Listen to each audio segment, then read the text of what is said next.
Hi friends, ಇವತ್ತಿನ ವಿಡಿಯೋದಲ್ಲಿ ನಾನು ನಿಮಗೆ ತುಟಿ ಭತ್ಯೆ ನಂತರ 12 ಭತ್ಯೆಗಳಲ್ಲಿ 25% ಅಷ್ಟು ಹೆಚ್ಚಳ ಆಗಿದೆ, 25% ಅಷ್ಟು ಹೆಚ್ಚಳ ಆಗಿದೆ ಸರ್ಕಾರಿ ನೌಕರರಿಗೆ. ಅದು ಯಾವುದು ಅಂತ ಅನ್ನೋದನ್ನು ತಿಳಿಸ್ಕೊಡ್ತಾ ಇದ್ದೇನೆ. ಸೊ ನನ್ನ ಚಾನಲ್ಗೆ ಇನ್ನೂ ಸಬ್ಸ್ಕ್ರೈಬ್ ಮಾಡ್ಕೊಂಡಿಲ್ಲ ಅಂದರೆ ಉಚಿತವಾಗಿ ಸಬ್ಸ್ಕ್ರೈಬ್ ಮಾಡ್ಕೊಳ್ಳಿ, ಹಾಗೂ ಬೆಲ್ ನೋಟಿಫಿಕೇಷನನ್ನು ಕ್ಲಿಕ್ ಮಾಡಿ. ಆವಾಗ ನಿಮಗೆ ನಾನೇನೇ ಅಪ್ಡೇಟ್ಸ್ ಸರ್ಕಾರಿ ನೌಕರರ ಬಗ್ಗೆ ರೆಗ್ಯುಲರ್ ಆಗಿ ಅಪ್ಡೇಟ್ಸನ್ನು ಹಾಕ್ತಾ ಇರ್ತೀನಿ. ಸೊ ಆ ವಿಷಯಗಳೆಲ್ಲದನ್ನು ನಿಮಗೆ ತಿಳಿದು ಬರುತ್ತೆ. ಸೊ ಮೊದಲನೇದಾಗಿ ವಿಷಯ ಇದು ಕೇಂದ್ರ ಸರ್ಕಾರಿ ನೌಕರರಿಗಾಗಿರುತ್ತೆ. ರಾಜ್ಯ ಸರ್ಕಾರಿ ನೌಕರರ ಅಪ್ಡೇಟ್ಸ್ ಏನೇನಿದೆಯೋ ಅದನ್ನು ನನ್ನ ಚಾನಲ್ನಲ್ಲಿ ಆಲ್ರೆಡಿ ಅಪ್ಲೋಡ್ ಮಾಡಿದ್ದೀನಿ. ಆ ವಿಡಿಯೋನ ನೀವು ತಿಳ್ಕೊಳ್ಬೋದಾಗಿದೆ. ಸೊ ಕೇಂದ್ರ ಸರ್ಕಾರಿ ನೌಕರರಿಗೆ ಏನಾಗಿದೆ ಅಂದರೆ ಜನವರಿ 1ರಿಂದ ನಿಮ್ಮದು ವೇತನ ಪರಿಷ್ಕರಣೆ ಆಗಿ ತುಟಿ ಭತ್ಯೆಯನ್ನು 50% ಅಂತ ಮಾಡಿದರು. ಸೊ ಇದು ಮಾಡಿದಾಗ 12 ಭತ್ಯೆಗಳಲ್ಲಿ ಕೂಡ ಜಾಸ್ತಿ ಆಗುತ್ತೆ. ಸೊ ಅದು ಕೆಲವ್ರಿಗೆ ಡೌಟ್ಸ್ ಇತ್ತು, ಜಾಸ್ತಿ ಆಗಿದೆಯಾ ಇಲ್ವಾ ಅನ್ನೋದು. ಅದನ್ನು ಈಗ ವೇತನ ಇಲಾಖೆ ಕ್ಲಾರಿಫಿಕೇಷನ್ಸ್ ನೀಡಿದೆ, ಜಾಸ್ತಿ ಆಗಿದೆ ಅಂತ.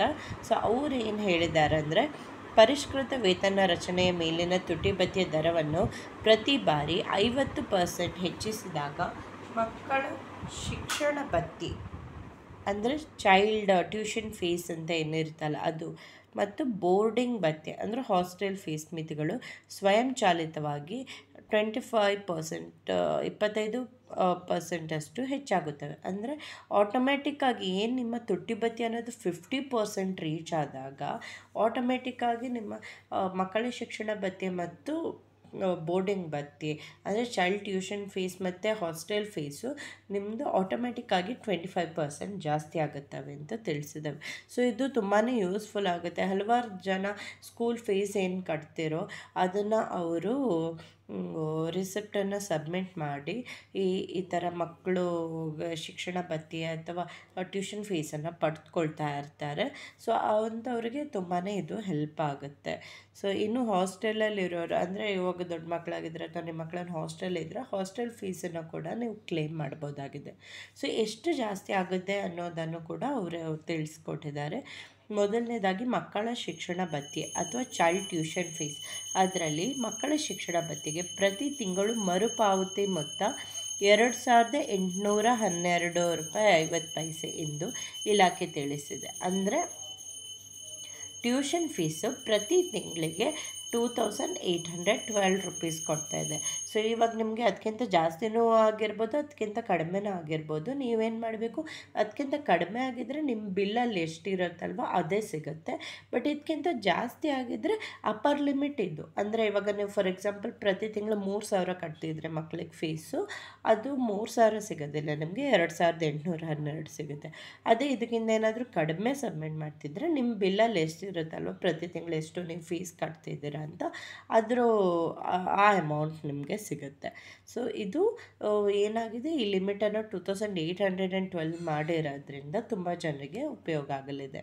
ನೆಕ್ಸ್ಟು ಹಾಸ್ಟೆಲ್ ಸಬ್ಸಿಡಿ ಮೊತ್ತವನ್ನು ತಿಂಗಳಿಗೆ 8,437 ರೂಪಾಯಿ ಮಾಡಿದ್ದಾರೆ. ಅಂದರೆ ಪ್ರತಿ ತಿಂಗಳು ಹಾಸ್ಟೆಲ್ ಫೀಸು ಇವಾಗ ನೀವು ಕಡಿಮೆ ಕೊಡ್ತಾಯಿದ್ರೆ ಹಾಸ್ಟೆಲ್ಗೆ ಆ ಬಿಲ್ಲಲ್ಲಿ ನಿಮ್ದು ಏನಿರುತ್ತಲ್ವ, ಹಾಸ್ಟೆಲ್ಗೆ ನಾನು ಕೊಟ್ಟಿದ್ದೀನಿ ಅಂತ ಬಿಲ್ಸನ್ನು ಇಟ್ಕೊಂಡು ನೀವು ಸಬ್ಮಿಟ್ ಮಾಡಬೇಕಾಗತ್ತೆ, ಅದರಲ್ಲಿರೋ ಅಮೌಂಟ್ ಸಿಗುತ್ತೆ. ಅದೇ ಜಾಸ್ತಿ ಇವಾಗ 10,000 ಕೊಡ್ತಿದ್ರು ನಿಮಗೆ ಅಪ್ಪರ್ ಲಿಮಿಟ್ ಎಷ್ಟು ಅಂದರೆ 8,437 ರೂಪಾಯಿ ನಿಮಗೆ ಹಾಸ್ಟೆಲ್ಗೆ ಸಬ್ಸಿಡಿ ಸಿಗುತ್ತೆ. ಸೊ ನಿಮ್ಮದು ಮಕ್ಕಳು ಏನಾದರೂ ಬೇರೆ ಊರಲ್ಲಿ ಕಲಿತಾ ಇದ್ದರೆ ಅವರು ಹಾಸ್ಟೆಲ್ ಫೀಸ್ ನೀವು ಕಟ್ತಾ ಇದ್ದರೆ ಆ ಬಿಲ್ಸ್ಗಳನ್ನೆಲ್ಲ ಇಟ್ಕೊಂಡು ನೀವು ತಿಂಗಳ ಸಬ್ಮಿಟ್ ಮಾಡಬೇಕಾಗತ್ತೆ. ಆವಾಗ ನಿಮಗೆ ಈ ಭತ್ಯೆಗಳು ಸಿಗುತ್ತೆ.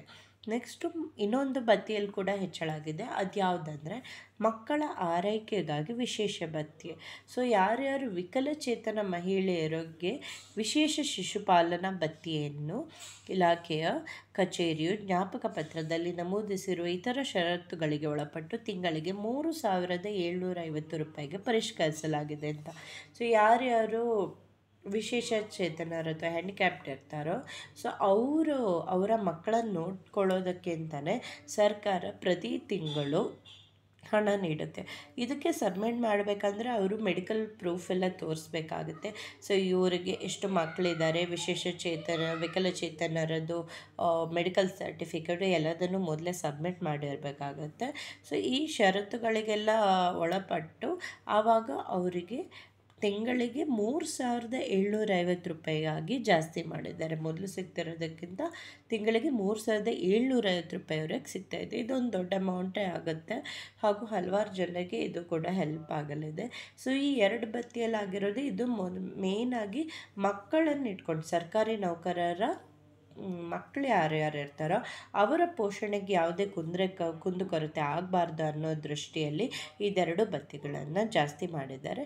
ಸೊ ಇದು ಆಟೋಮೆಟಿಕ್ಕಾಗಿ, ಯಾಕಂದರೆ ಈ ಸಲ ತುಟಿ ಭತ್ಯೆ ಅನ್ನೋದು 50% ರೀಚ್ ಆಗಿರೋದ್ರಿಂದ 50% ಆಗಿರೋದ್ರಿಂದ ಇದರ ಎರಡರಲ್ಲೂ ಆಟೋಮೆಟಿಕ್ಕಾಗಿ ಮಕ್ಕಳ ಟ್ಯೂಷನ್ ಫೀಸ್ ಅಂದರೆ ಸ್ಕೂಲ್ ಫೀಸ್, ನೀವು ಸ್ಕೂಲಿಂದ ಒಂದು ಲೆಟರ್ ತೊಗೊಂಡು ಬರಬೇಕಾಗುತ್ತೆ, ನಾನು ಪ್ರತಿ ತಿಂಗಳು ಸ್ಕೂಲಿಗೆ ಇಷ್ಟು ಫೀಸನ್ನು ಕಟ್ತಾ ಇದ್ದೀನಿ ಅಂತ.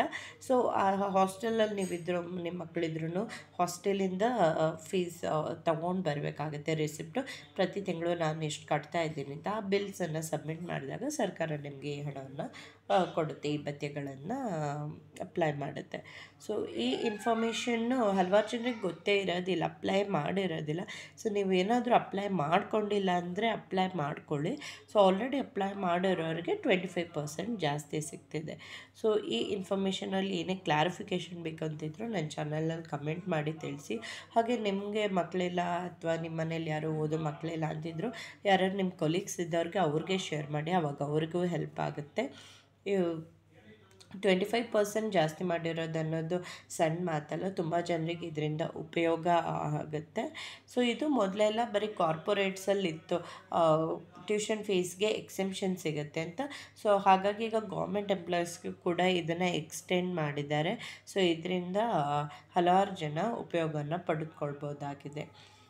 ಮತ್ತು ನಾನು ಆಲ್ರೆಡಿ ಹೇಳ್ದಂಗೆ ಈ ಚೇಂಜಸ್ ಏನು ಹೇಳಿರ್ತೀನೋ ನಾನಿದು ಕೇಂದ್ರ ಸರ್ಕಾರಿ ನೌಕರರಿಗೆ ಆಗಿರುತ್ತೆ. ಯಾಕೆಂದರೆ ಕೇಂದ್ರ ಸರ್ಕಾರಿ ನೌಕರರ ತುಟಿ ಭತ್ಯೆ 50% ರೀಚ್ ಆಗಿರೋದ್ರಿಂದ ಅವರಿಗಾಗಿರುತ್ತೆ. ರಾಜ್ಯ ಸರ್ಕಾರಿ ನೌಕರರಿಗೆ ಈ 2 ಭತ್ಯೆಗಳಲ್ಲಿ ಯಾವುದೇ ಏರಿಕೆ ಇರೋದಿಲ್ಲ, ಅದಕ್ಕೆ ಅವರಿಗೆ ಇದು ಅನ್ವಯ ಆಗೋದಿಲ್ಲ.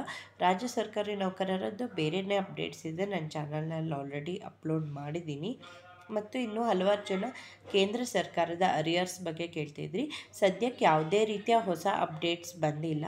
ಸೊ ಅದೇನಾದರೂ ಅರಿಯರ್ಸ್ ಬಗ್ಗೆ ಅಪ್ಡೇಟ್ ಇದ್ದರೆ ನಾನು ನನ್ನ ಚಾನಲಲ್ಲಿ ವಿಡಿಯೋ ಮಾಡಿ ಅಪ್ಲೋಡ್ ಮಾಡ್ತೀನಿ. ಸೊ ಇನ್ನೂ ಏನಾದರೂ ಬೇರೆ ಡೌಟ್ಸ್ ಇದ್ದರೆ ನೀವು ಕೇಳಿ ತಿಳ್ಕೊಳ್ಬೋದಾಗಿದೆ. ಆಮೇಲೆ ಆಲ್ರೆಡಿ ನಾನು ಹೇಳ್ದಂಗೆ ಪ್ರಯಾಣ ಭತ್ಯೆ ಮತ್ತು ಮನೆ ಬಾಡಿಗೆ ಭತ್ಯೆಯಲ್ಲಿ ಆಲ್ರೆಡಿ ಏರಿಕೆಯನ್ನಾಗಿದೆ. ಸೊ ಅದು ಇದ್ದೇ ಇರುತ್ತೆ. ಅದ್ರ ಜೊತೆಗೆ ಇದೆರಡು ಎಕ್ಸ್ಟ್ರಾ ಭತ್ಯೆಗಳು ಕೂಡ ಆ್ಯಡ್ ಆಗಿದ್ದಾವೆ. ಇದರಲ್ಲೂ ಕೂಡ ನೀವು ಏರಿಕೆಯನ್ನು ಕಾಣ್ಬೋದಾಗಿದೆ. ವಿಡಿಯೋ ನೋಡಿದ್ದಕ್ಕಾಗಿ ಧನ್ಯವಾದಗಳು.